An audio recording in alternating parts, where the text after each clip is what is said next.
Welcome back to Psychtify, the channel where we decode the hidden layers of human psychology, philosophy, and influence. Today, we're diving into something profound: how to read someone instantly, not through cheap tricks or surface-level body language hacks, but through the timeless psychological truths uncovered by Friedrich Nietzsche.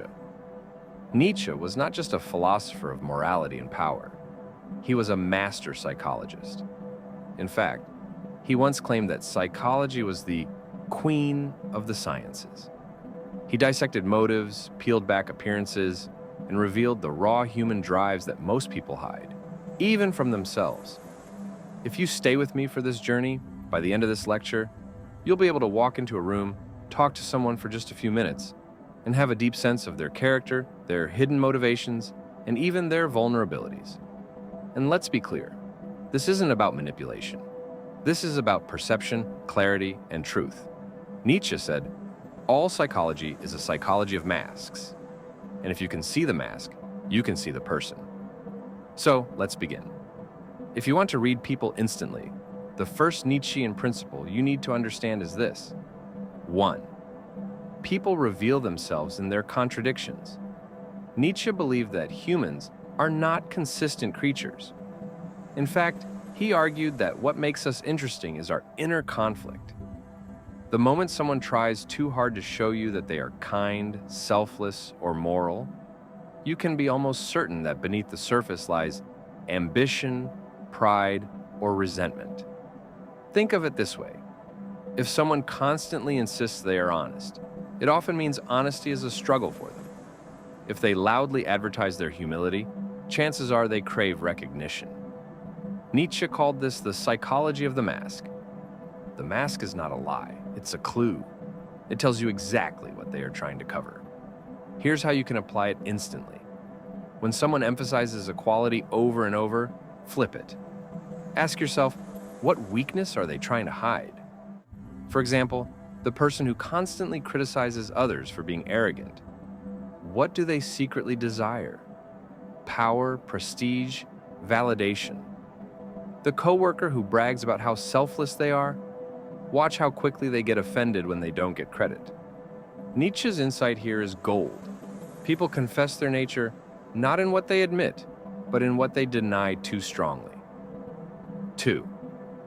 The drives behind every gesture. Nietzsche also insisted that humans are driven not by lofty ideals, but by instinctual forces. Beneath every smile, every gesture, every opinion, lies a drive, what he sometimes called the will to power. Now, will to power is often misunderstood. It doesn't just mean domination. It means that every living being strives to assert itself, to expand its influence, to grow stronger. When you watch someone, look not just at what they say, but at what moves them. Practical tactic. Notice where someone's energy spikes. Do their eyes light up when talking about money, recognition, relationships? That's their will to power showing itself. Notice what drains them. People unconsciously reveal what oppresses them by their body language, slouched shoulders, fading voice, or avoiding topics. Nietzsche's truth. To read someone instantly, don't listen to the words. Track the energy of the will. 3. Resentment as a tell one. Of Nietzsche's greatest psychological discoveries was ressentiment, a kind of hidden resentment that drives people who feel powerless. This is crucial if you want to read someone deeply. A person filled with resentment can't attack directly, so they attack indirectly. They disguise their envy as moral superiority. They will say things like, "I would never care about money the way others do." Some people are so obsessed with status, but beneath this judgment is often a frustrated desire. Nietzsche teaches us, when you hear contempt, look for concealed longing. The critic of wealth usually wants wealth. The critic of beauty secretly envies beauty. So the tactic, when someone criticizes a trait with unusual passion, consider whether it reflects their secret desire. Ask yourself, What do they gain by condemning this? What does it reveal about their hidden drives? Part 2. Morality as a Mask. In Part 1, we uncovered how contradictions, hidden drives, and resentment reveal the truth about people. Now we're going to tackle something far more uncomfortable. Something Nietzsche believed most people cannot face. Morality is often a mask. Yes, the values people defend most passionately, what they call good and evil, are rarely objective truths. Instead, Nietzsche argued they are strategies. They are psychological weapons disguised as principles. And if you learn to decode these weapons, you can read someone's deepest fears and ambitions in minutes. 1. Master morality versus slave morality. Nietzsche described two fundamental types of morality. Master morality, the morality of strength, vitality, confidence. Here, good means noble, strong, life-affirming. Bad means weak or pitiful. Slave morality, the morality of the oppressed, the powerless. Here, good means humble, obedient, selfless.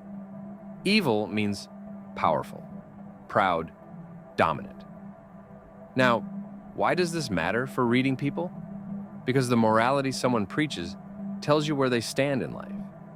If someone constantly praises humility, sacrifice, and obedience, it's often because they feel powerless. They want the strong to restrain themselves.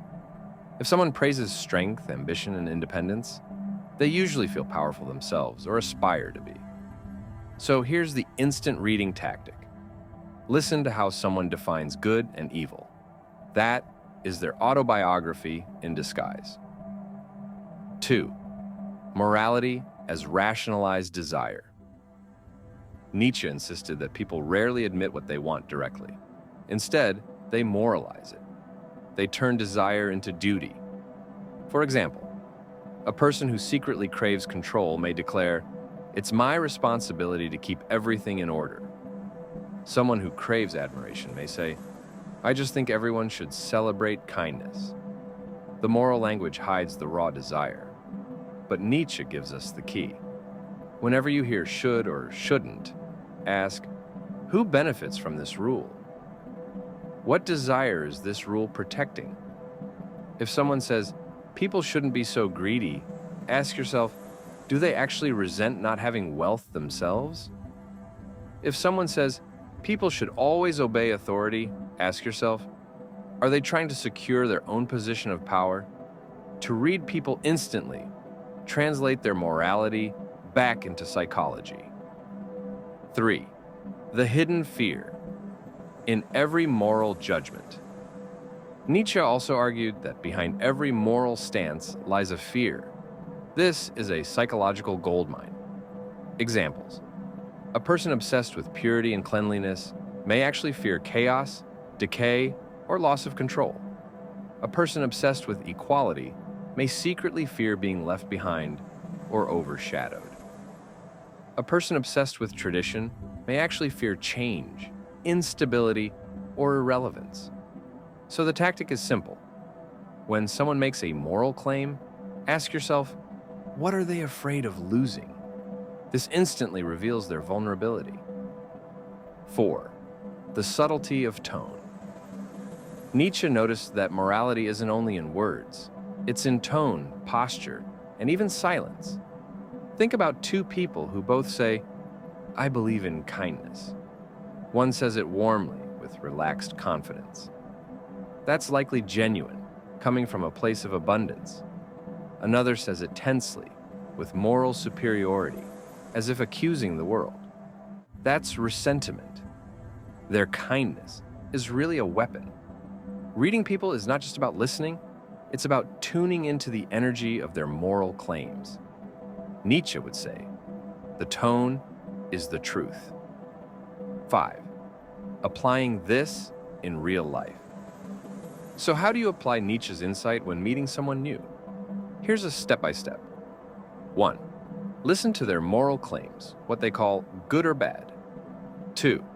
Ask yourself, is this coming from strength or weakness? 3. Translate their values into hidden desires. 4. Identify the fear they are protecting against. For instance, if a new coworker tells you, "I think teamwork is the most important thing in the world," you might ask, do they fear being isolated or overlooked? If someone says, "I hate when people show off," you might think, do they secretly crave recognition themselves? By the end of one conversation, you'll know not just what they value, but what they lack, fear, and secretly desire. Part 3. Vanity, pride, and self-deception. So far, we've uncovered Nietzsche's truths about contradictions, resentment, and morality as a disguise. Now we enter some of his sharpest psychological territory: vanity, pride, and self-deception. Nietzsche believed that most people are not honest with themselves. They live in illusions, they flatter themselves, they hide from uncomfortable truths. But here's the catch. These illusions don't conceal them, they expose them. And if you know what to look for, you can read someone instantly by observing how they deceive themselves. 1. Vanity, the desire to be seen. Nietzsche once remarked that vanity is not about who we are, but about how we appear to others. Vanity is the hunger to be noticed, praised, admired. Here's the insight. Vanity is transparent. The more someone tries to project an image, the clearer their insecurity becomes. The person obsessed with appearing intelligent reveals their fear of being seen as ignorant. The person obsessed with appearing generous reveals their fear of being judged as selfish. The person obsessed with appearing tough reveals their fear of being perceived as weak. Practical tactic. When someone brags or emphasizes a trait, don't look at the trait itself. Look at the shadow. The opposite, they are terrified of being labeled. That's where their truth lies. 2. Pride, the mask of strength. Nietzsche differentiated between vanity and pride. Vanity is about what others think. Pride is about how one sees oneself. Pride can be noble. It can mean self-respect. But often, pride is fragile, defensive, and easily provoked. Nietzsche wrote that people will forgive you for anything, except wounding their pride. That's why pride is such a clear tell. If you lightly challenge someone and they erupt, you've touched their sore spot. If someone insists they're above criticism, you've just found their insecurity. Reading tactic. Notice what offends people too easily. The place where pride burns hottest is the place they feel weakest. 3. Self-deception, the biggest giveaway. Nietzsche believed that people lie most often not to others, but to themselves. They create stories that make their lives feel bearable. He called this the will to ignorance. But here's the psychological gem. Self-deception leaves cracks. A man who claims he doesn't care about money, but lights up when talking about salaries. A woman who says she's over her ex, but keeps checking his social media. A coworker who claims they love their job, but sighs every Monday morning. The contradiction between words and behavior is the instant giveaway. Nietzsche would say, watch the body, not the claim. Tactic. When someone says something strongly, ask yourself, does their behavior confirm or contradict this? The gap is the truth. 4. The psychology of overcompensation. Nietzsche noticed that people who are insecure often overcompensate. This is one of the fastest ways to read someone. The insecure leader becomes authoritarian. The insecure lover becomes possessive. The insecure intellectual becomes overly complicated in speech. Instant reading hack. When someone's reaction seems excessive, ask, what wound are they covering? Overreaction is always a signal. 5. Nietzsche's brutal honesty about ourselves. Here's where Nietzsche challenges us. If we want to read others instantly, we must first read ourselves. He warned that people project their own flaws onto others. If you notice that you are especially irritated by someone's vanity, ask, is it because I secretly crave admiration too? The clearer you see your own vanity, pride, and self-deceptions, the sharper your eye becomes at spotting them in others. Nietzsche believes self-honesty is rare, but it's the master key to psychological insight. Part 4. Power dynamics, dominance, and submission. We've already explored contradictions, morality, vanity, and pride. But Nietzsche's most famous idea, the will to power, takes us deeper. He believed that beneath every word, every gesture, every relationship lies a silent negotiation of power. This doesn't just mean control in the political sense. It means influence, confidence, vitality, the natural push of every living thing to expand. And when you understand this, you'll be able to read someone's position in any social interaction almost instantly. 1. The will to power in everyday life. Nietzsche's claim: every interaction is about power, not always domination, but an exchange of influence. Examples. A joke at a dinner table is not just humor, it's a test. Do people laugh? Do they validate me? A person lowering their voice isn't just being quiet. It may signal submission or a lack of confidence. A person who interrupts is not just rude, they are asserting dominance. Reading tactic. Ask yourself in every interaction, who is expanding and who is shrinking? That's the power map of the moment. 2. Subtle signs of dominance. Nietzsche would say, don't look at titles or positions, look at behaviors. Signs of dominance include taking up more space, spreading arms, leaning back, standing tall, direct gaze, slow movements, calm voice, setting the pace of the conversation, deciding when it starts, when it pauses, when it ends. Signs of submission include shrinking posture, avoiding eye contact, nervous laughter or over-explaining, mirroring instead of leading. Instant reading hack. In any group, ask, who sets the rhythm? That's the person others orbit around. 3. Masks of power and weakness. Nietzsche warned that appearances deceive. Sometimes weakness disguises itself as strength. The bully. Loud, aggressive, constantly asserting dominance. But this often signals insecurity, not strength. The martyr. Someone who plays helpless or morally superior. This too is a form of power. It manipulates others into protecting or praising them. Reading tactic. Don't just ask who looks powerful. Ask, who is actually influencing the group's behavior? Sometimes the quietest person has the most control. 4. The dance of dominance and submission. Nietzsche would argue that humans constantly shift between these poles. Even confident people bow in some situations. The key is watching the moment of adjustment. Example, 2 colleagues meet. Both start assertive. One slowly defers, laughs more, or agrees quickly. The adjustment reveals who subconsciously accepted the lower role. In dating, if one person leans in too quickly or responds too eagerly, they reveal their weaker position. Hack. Watch the first concession, the moment someone changes their tone, posture, or speed to accommodate the other. That's the instant tell of power imbalance. 5.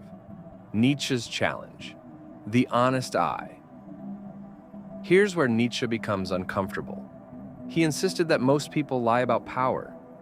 They say they want equality, harmony, fairness, but their behavior shows otherwise. The colleague who praises teamwork may secretly fight for influence. The friend who insists, "I don't care who leads," still bristles when ignored. Even the quietest person may seek subtle victories through sympathy or moral superiority. For Nietzsche, to read people is to pierce these lies. He would say, forget what they declare. Watch how they fight, retreat, or manipulate. That is their truth. Part 5. The Nietzschean X-ray of the human soul. We've gone through contradictions, morality, vanity, pride, and power dynamics. Now, we arrive at the final stage. How to put it all together into a single method. A Nietzschean X-ray vision of the human soul. Nietzsche didn't just want us to understand people. He wanted us to strip away illusions and see life in its raw, unfiltered reality. And while that can be uncomfortable, it also makes you sharper, freer, and harder to deceive. 1. The 4 lenses of instant reading. Think of Nietzsche's psychology as 4 lenses you can apply in any conversation. 1. Contradiction. The louder someone insists they are something, the more likely they are covering the opposite. 2. Morality. Every moral claim is a disguised desire or a hidden fear. 3. Vanity and pride. Excessive self-praise or defensiveness exposes insecurity. 4. Power dynamics. Watch who expands, who shrinks, who sets the rhythm. Combine these and you'll see the mask and the face behind it at the same time. 2. The practice of reading people. Here's a step-by-step Nietzschean practice for real life. Step 1. Listen more than you speak. Nietzsche said that silence sharpens perception. People reveal themselves when they rush to fill silence. Step 2. Track energy, not words. Notice where someone comes alive and where they shrink. That's their will to power at work. Step 3. Translate claims into drives. I hate selfishness, craving recognition. I love tradition, fear of change. Step 4. Test the mask, gently challenge or question. The reaction, defensiveness, humor, openness, tells you the truth. This method can let you read a person's psychology in under 10 minutes. 3. Protecting yourself from being read.